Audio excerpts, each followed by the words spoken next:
मुंबई पुणे एक्सप्रेसवेवर अपघाताची मालिका सुरूच असून मंगळवार दिनांक 8 ऑक्टोबर रोजी सकाळच्या सुमारास खोपोली एक्झिट जवळच्या बोगद्यामध्ये बोगद्याच्या समोर, मध्यभागी व बोगद्याच्या बाहेर असे 3 विचित्र अपघात झाल्याची माहिती सूत्रांकडून समोर आली आहे। या अपघातात अंदाजे 6 ते 7 वाहने बाधित झाल्याचे समजते।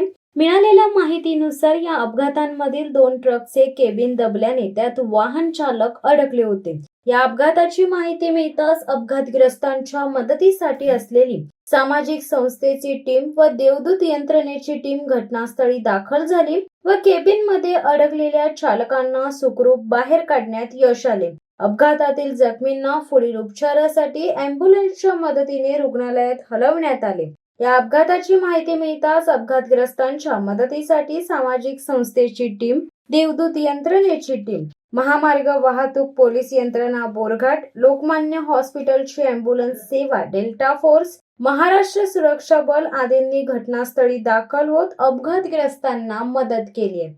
मुंबई पुणे एक्सप्रेस हायवेवर मुंबईकडील बाजूस किलोमीटर 39च्या दरम्यान आज एकंदर 3 अपघात झालेले आहेत।